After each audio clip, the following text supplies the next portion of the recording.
installing a bilge alarm. I am taking off the davits. I changed the oils today on the generator and the engine. And made a ginormous mess. I don't know what happened. Just doing a heat exchanger flush right now. Welcome back, friends. Yes, today is go time. It's time to work.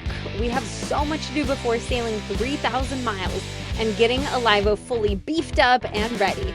Oh, and we also have a lot of mango margaritas to drink with Connor's lovely parents. So let's go see what we get into today. Come along for the journey. What I just realized actually is I had this hose hanging down there, just like whatever. That was kind of a backup hose. If that got clogged, then I could put that on that through hole. And it was just already there. So I threw it down there. And what ended up happening is it covered that bilge pump switch down there, which prevented that switch from floating up. And luckily, I don't know if you guys remember, but I installed this second hydrostatic switch that's down there that can't be really closed. As soon as that little cup at the bottom fills up with water, then that also kicks on the bilge pump. But the water was up to that level right there. So that was a little bit concerning that we have that much water in there. So now I installed this alarm. So this is just the wiring to it, but I attached that to basically to the red and black wires that go to the pump. So whenever the pump goes off, that circuit will also get energized, and then we'll show you up top in the cockpit where that goes to. Look at the lights. So yeah, if for any reason it gets too loud with the engine on for any reason, or the wind howling, at least we'll see that little red light to alert us that there is water in the bilge. I am taking off the davits. So we're just gonna take all this stuff off. I'm gonna try and leave everything in place. I just took the block off of here. I'm not gonna take that off. Just take off whatever's necessary to get it to the welder so he can do his work. And then, yeah, we'll take it in there and hopefully we'll get it done by our needed date, because he's a super busy guy, especially right now. Everyone's doing their last minute projects before the weather windows open up. So we'll get this all sorted. So just disconnecting from here. Is that what's happening here? All the places we've connected it to, and then I guess this just comes out. Like, you don't have to take this whole stanchion, it's just pulling it out of here. Yeah, I'm just gonna take, I might just take out this bolt here. Might be the best way to do it. And there's some little set screws in here, but those are kind of blocked by this. So this might be just one fastener in there to undo it. These ones, and I'll just take this plate off and leave this all here. I'm just gonna undo this one and just take that bar out, and then we'll be pretty good. Take everything off of these because he's gonna have to bend this in. You can tell this one's all bent out, so we might want to take all the hardware off of this just so that he can lay that on its table or whatever and try and bend that back in. Not sure if he's gonna bend it or actually be able to resection the whole thing. Resectioning it would be preferable, but we are on a time crunch, so we will take what we can get. And then eventually, once my parents come down, I got some Dyneema that I'm going to run from the end of these all the way up to the top of the mast, and that'll give us extra strength. So this will hopefully never happen again. Nice. It's not great artwork. He did some great artwork. I tried. This is epic. So I failed art class. no, he did great. So we're waiting for him, and we'll see what the price, timing, and all of that. Perfecto. We just got our davits back. Epic! Is that support beam? It's the fixed. He re-welded this section. You can see Okay. that's a fresh weld right there, because that part was a little bit cracked from when it bent. And this was way more. You can see that was like out to here before, and he bent it in pretty well. Nice. So Yeah, much better. That's gonna be so strong right there too. Yeah. So this is Ricardo. Muchísimo gracias. He did an amazing job. If you're ever in La Cruz, he is the man. Every single one of these boats have recommended him. He has done an amazing job welding different things on their boats, and we're super stoked. He got us back and running. Woohoo! Thank you. Our extravagant solar arch plans would have been epic to do, and Ricardo would have been the man to do it, but with the little amount of time we were in the slip, as well as how busy he currently is with all the cruisers, solar arch will have to be built in another exotic location. Well, I changed the oils today on the generator and the engine. And made a ginormous mess. I don't know what happened. You guys can look and see. We're almost ready to go, huh? Getting all organized and Super duper. super duper disorganized here.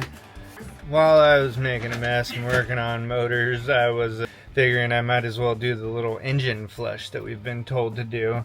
So I started kind of researching it and how do people do that, and we got the barnacle buster is what we're going to use.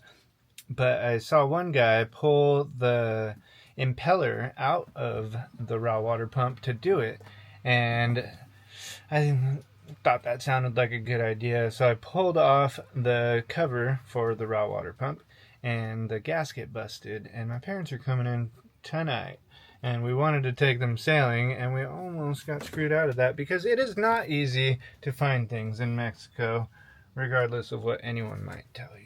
Yeah, we had a lot of people say, they're like, you can find anything in Mexico that you need, and to our surprise, Connor has had no luck. Nothing but struggles and troubles down here. We're making do with what we had, because he just searched the boat high and low, and I'm assuming that's why it's so messy, because I came from pickleball, and all of a sudden, all mayhem broke loose. That's not even what it was from. But we did find a whole gasket kit. I knew we had a gasket kit, and the previous owner, I think, left it on here, and it came in clutch today because we found it, and now I'm able to put that back together. I still need to order a new impeller, but I'm stoked that we don't have to hold up the whole project just for a stupid little paper gasket. Here's a shot of the gasket. It's this tiny little thin one, and it needs to be this thin because the impeller actually rides up against the side of this cover here. So has to be that exact measurement, and that was not going to be an easy one to find. I have all kinds of gasket material, but nothing's that thin. I don't know. Can you just use regular paper? Just doing the first ever heat exchanger flush right now. It's been kind of an all-day process because of that gasket issue before. Kind of went a little too far on that and should have just left it at the hoses instead of the raw water pump. But now we are flushing that with barnacle buster and water. Just a 4-to-1 solution there. Luckily I got like a $15 bilge pump from Amazon and kind of figured we'd use it eventually. And it came in handy because I didn't know I was going to need it for this, but it's working great for that. And hopefully it'll work for longer than just this one use. But it's kind of a gnarly chemical, I think. So it might damage the pump, so you don't want to use any good bilge pump, I think, on that. Goes out the exhaust, right? So I unhooked it from the exhaust and brought that tube over here. That's this one. And then what's feeding in is from the raw water pump normally. We're just bypassing that system and flushing some little cleansing solution through there. And it's looking murky, so I think we're pretty glad we did this. This is the 45-minute update.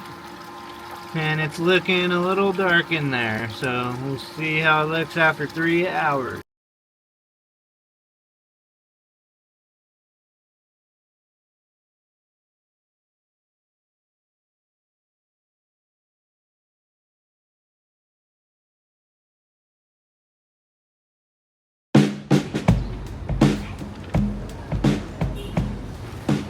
Connor's parents have come into town, We are going to church. And we are going to church.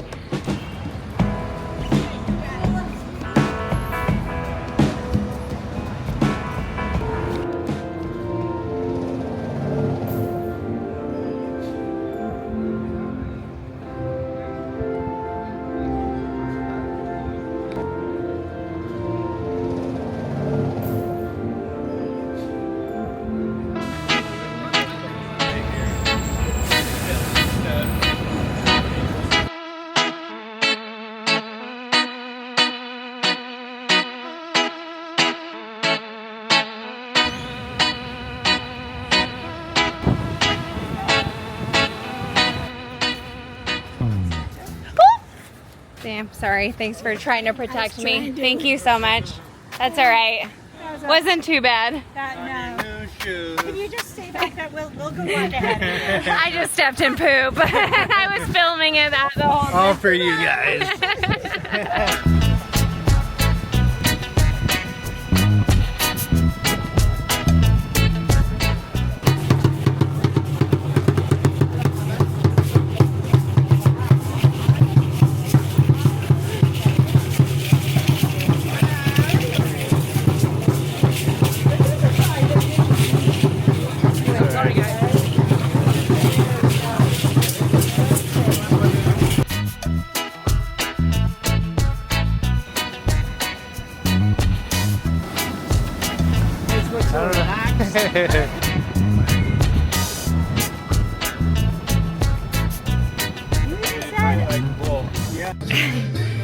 Cheers. I think he's, And why do we have 6 of them? Good question. Don't ask questions. 2 for 1. Just say C. He split your guys' up, but he gave us, I think he's trying to help us out. You're too fast. You do not have to be good. Even the best of us have been misunderstood. So get up onto your feet. The sun is shining, repentance through the leaf. Its rays will wash you clean. So we got off the bus and I really had to go pee. We went to go get fish tacos and the place right next to it told me there was a bathroom in this door. Turns out It's an art gallery. well, it's an art gallery slash speakeasy. Ooh, I can hear something happening.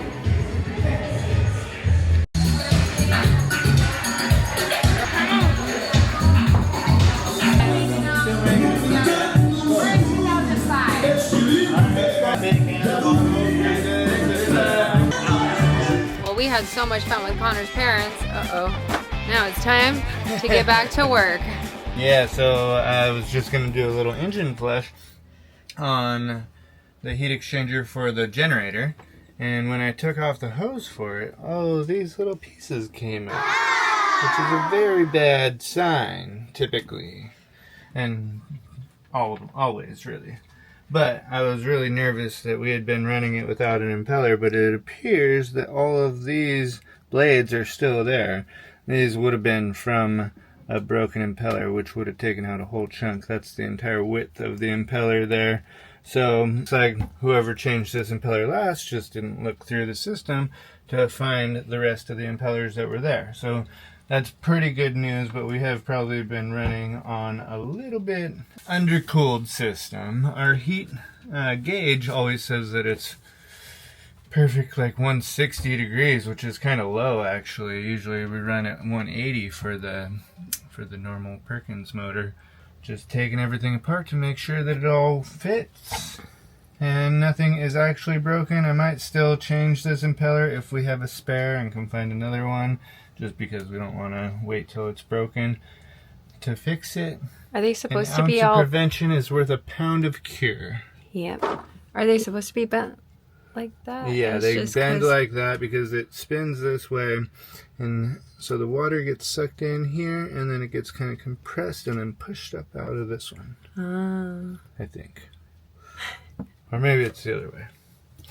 I think it, yeah. Yeah, it goes on that way. This is the outlet.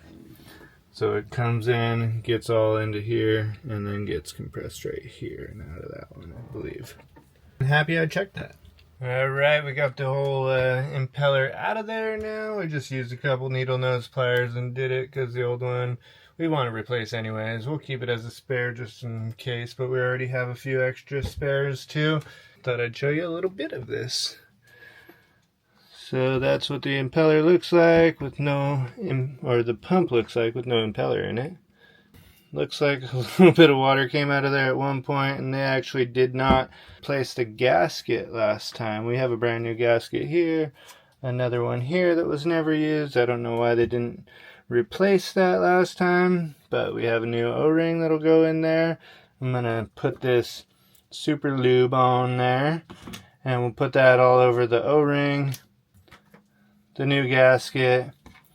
This little guy goes in through the impeller to keep it from spinning freely, and we'll put a bunch of lube on this and squeeze it back in there, and away we go. Luckily with this one it was pretty easy to get it off. Yeah, we'll put the whole thing back together with the gasket out here and then just bolt that whole housing pump back into the motor.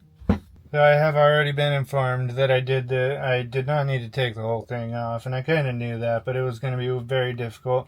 And the one thing that I like about doing it this way is I get to lube everything up super nice and getting that impeller in all perfect, and then I can kind of test it like that also.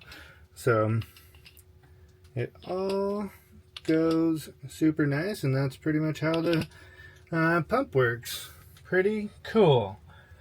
Basically, yeah, we had discussed it goes around, so it pulls up water from this way and then kind of pushes it around, and then once these close, then that reduction in area there then forces the water up this. Pretty cool, huh? Love it. Love it. Alright, we'll slap this thing back on there. We had quite the adventure. We ended up going all the way to Costco, and we in the United States, Connor's parents would give us gift cards, and you can go into Costco and spend way more than what the gift card is for, and you're good. They let you in, not a problem. Everyone's just happy and go lucky, and everyone feels like they're winning. Costco is getting paid, even though have a gift card and not a membership, but it works.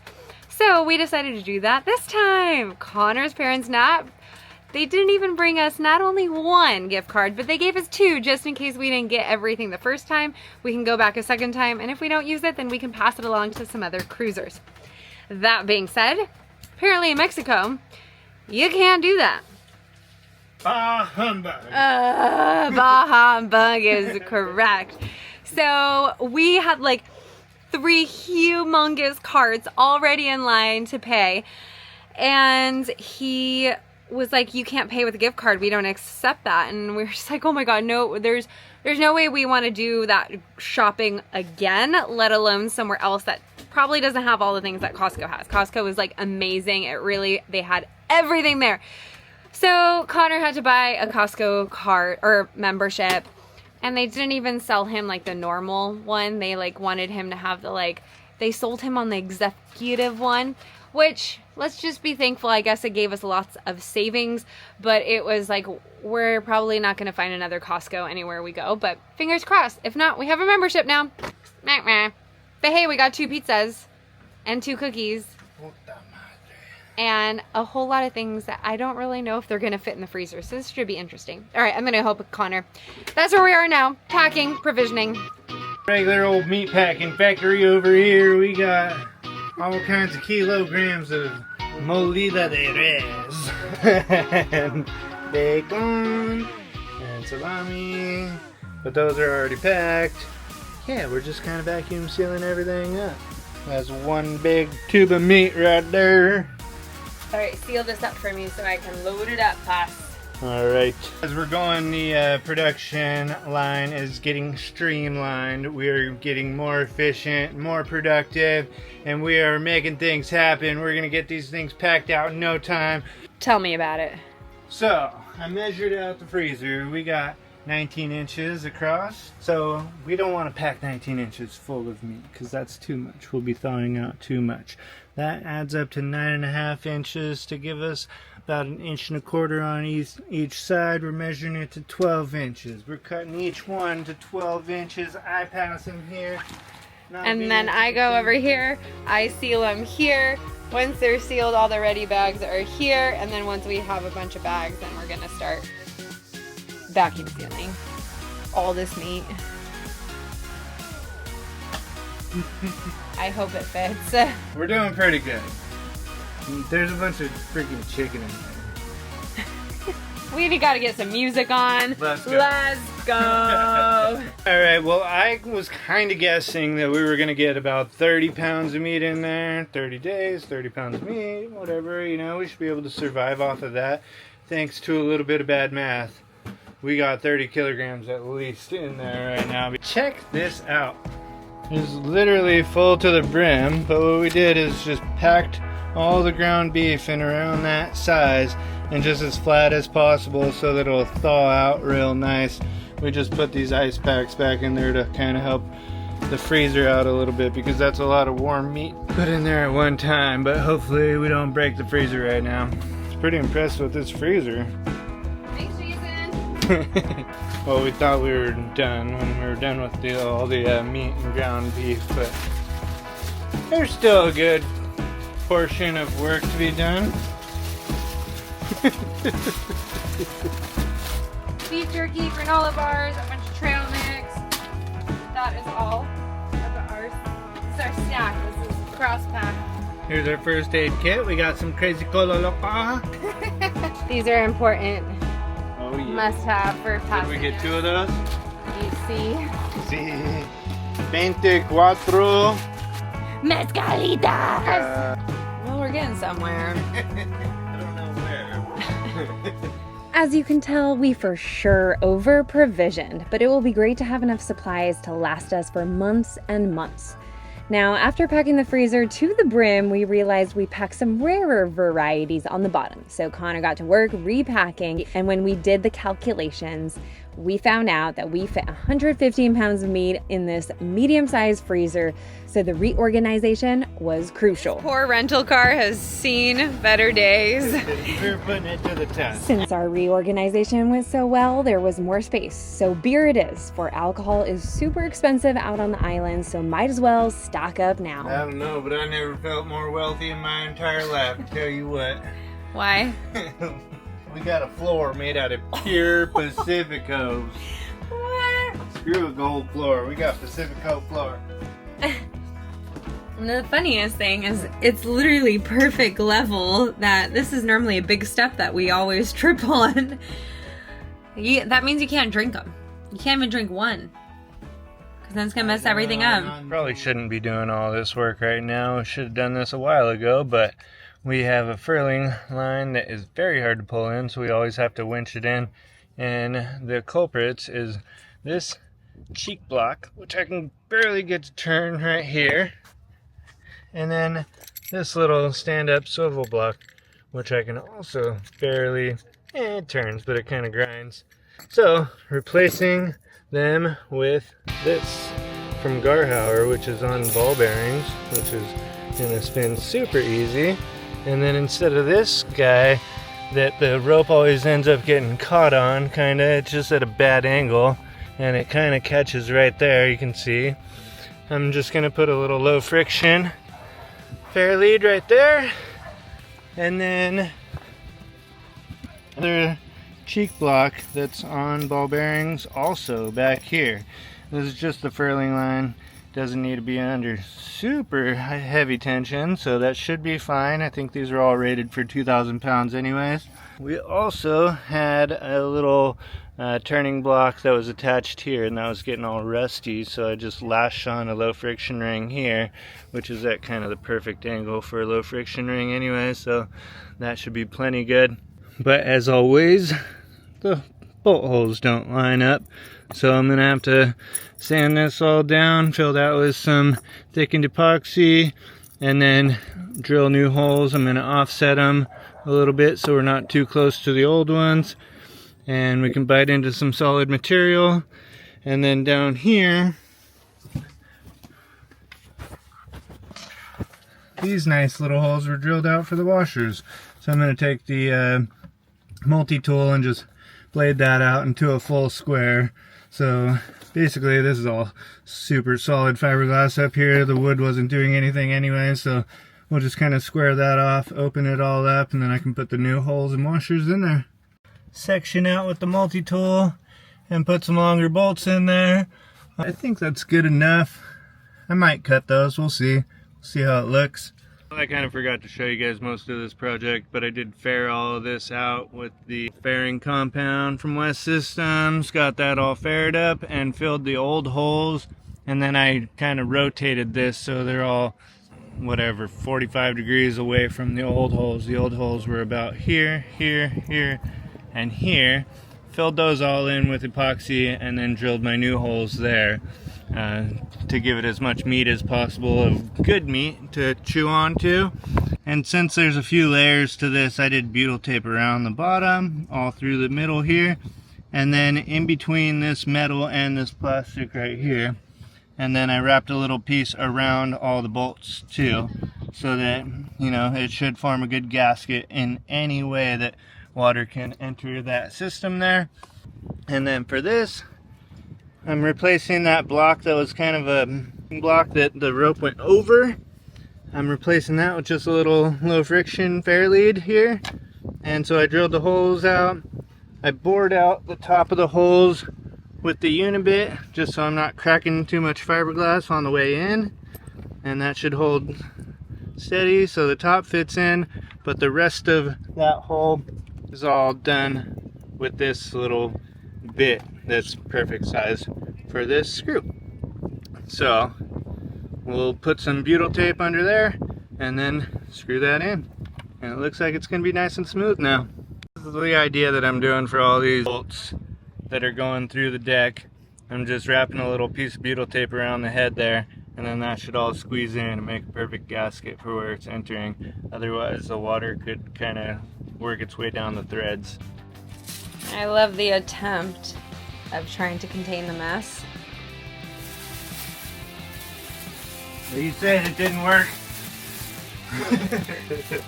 All to make this stink. I think it's all just going in the aft cabin underneath the door. Oh no. Oh my gosh. I feel like we've been here before. We have. We will be again. Bye. Okay. I made pretty things. That turned out really good. Yeah, not too bad. I scuffed it up a little bit, but don't tell anybody. No one will notice. That's going to be on the bottom side. This will be the top, and that'll be smooth enough for the furling line to go over and not get chafed. Nice. And yeah, we'll bolt that up here soon. Spin it. Ooh. Bearings, baby. Well, we're installing our new head sail soon. That's why I'm doing this, so that we can furl it in easier, because I don't want to run it past the radar. So we're going to furl jibe every time. Yeah. Not a full furl, but Just so it doesn't hit partial the... enough to skip the mast and all the rigging. Last 3 days in the slip. Boat's still fairly a mess, but also pretty put together. All over provisioning. We got at Costco all these like totes, and we have so much of like the food for the crossing just right here, super handy. So provisions are starting to get put away, and today we are taking down our head sail so we can flop it out with our new head sail for the crossing, and we will put the new one on at Anchorage. But right now there's not much wind, so I better get going before Connor starts yelling at me. Got the head sail off Alivo, and here we are at the perfect spot to fold old sail out of here. What a beautiful backdrop. Pickleball courts, tempting me. If you've been watching our episodes for a while, you may remember that we ripped our head sail coming down to San Diego. So we had to stall our voyage south by a month, waiting for a new one, as well as repairing our current one. We sailed with a new one just one time, and then we decided to pack it away until it was time to cross to French Polynesia. So now's the time, let's swap them out.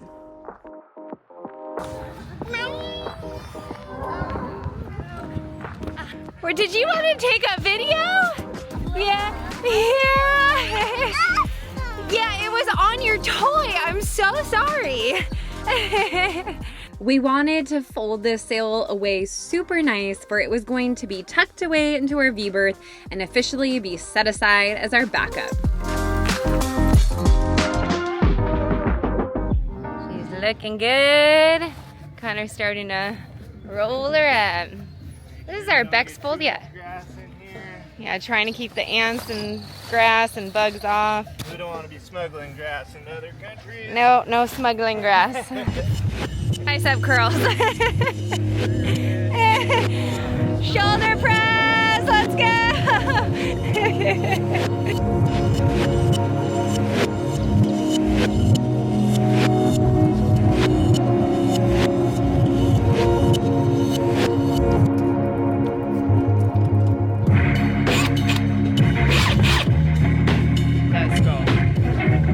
Threading the hose from here. We got this extension, and then he has our little one that's normally on the back to do little rinses off the stern.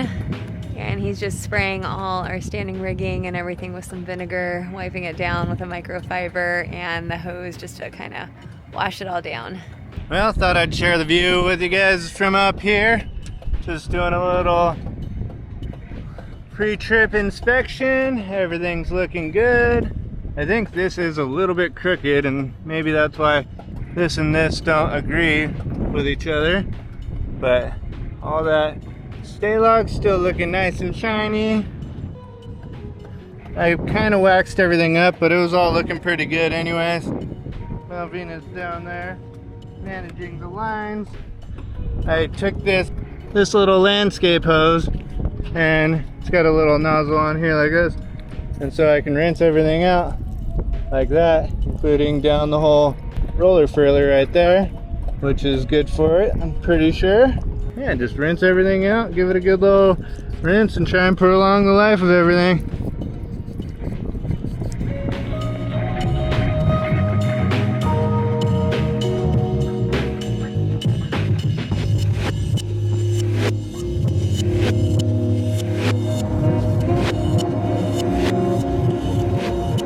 Well, that was fun.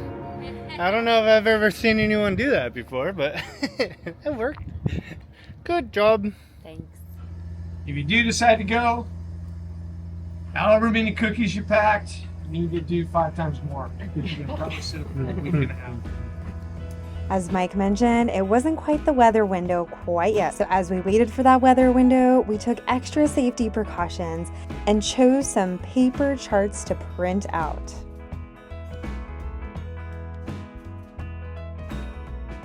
We're not counting on needing these, but Ever.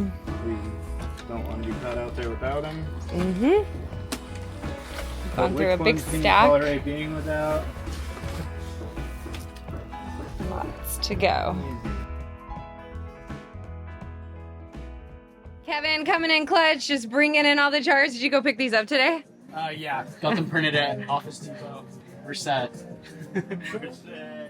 And Kevin's, how old are you? 23? Yeah, 23. 23, and he is solo sailing. Yeah. So Woo! What boat are you on? I'm on an Erickson 32 named Tui. Chewy! So he's coming in, part of the fleet. And yeah, we just got our charts. Woo, We'll woo. roll these up and hopefully never have to use them. This has been our home away from home, this slip right here. So we're out of here. Oh, don't cry! All right, off. Untying. It's been a while we've been here. It's been amazing. We had a good run. Got a lot of work done. Had a lot of fun too. Gonna get some fuel and off to the anchorage. Thanks for coming along through all our preparation. If you're still watching, comment wing on wing and let's throw everyone else off. Next time at Anchorage, we finally get our beautiful crisp sail up, which we got custom made back in San Diego, and we've been waiting to bust it out for this crossing. Then let's sail up to Punta Mita to clean the bottom of Alivo, and then back to La Cruz to have one more chance to soak in all the land activities like surfing and hiking before being out on the open ocean for 3 to 4 weeks. We also take a day trip to Sayulita. See you next time, friends.